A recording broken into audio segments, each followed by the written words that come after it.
Mayroon ka ba dito guys? Ang 10 piso na si Andres Bonifacio.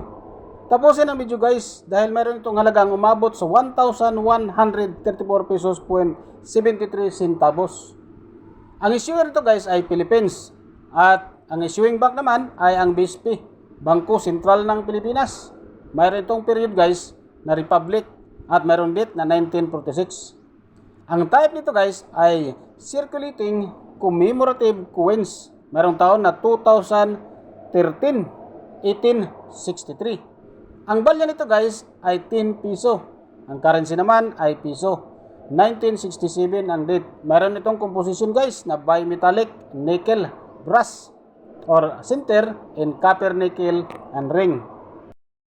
Mayroon itong timbang guys na 8.7 grams at may diameter na 26.5 mm. Thickness na 2 mm. Mayroong round ang kanyang shape. Ito guys ay tinatawag na commemorative coins.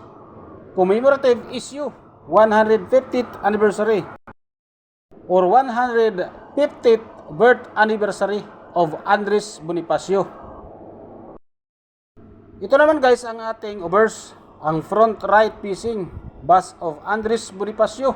Mayroong script na Latin at may lettering na Republika ng Pilipinas 2013, 1863, 10 piso, Andres Bonifacio. Ang translation ay Republic of the Philippines. At ito naman guys ang reverse, bank cell of right and signature at the upper center.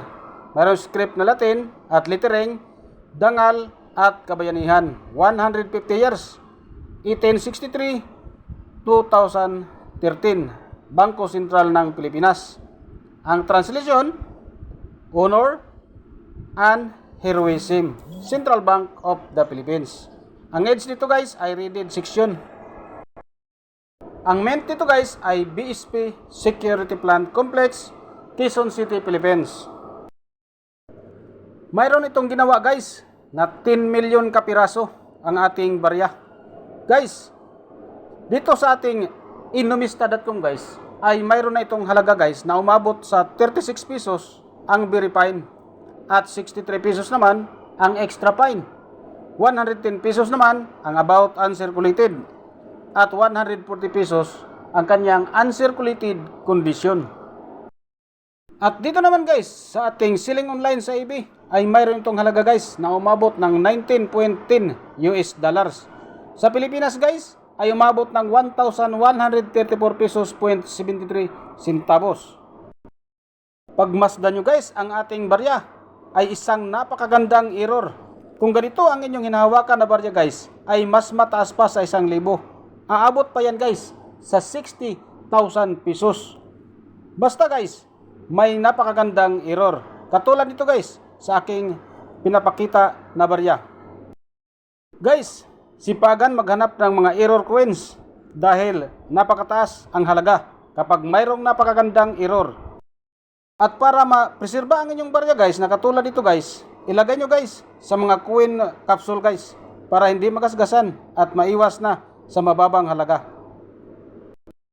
Kung gusto mo ang mga video na katulad nito guys, huwag kalimutan mag-like, comments, shares and subscribe para updated ka sa aking mga bagong upload na mga videos na katulad dito. God bless sa ating lahat.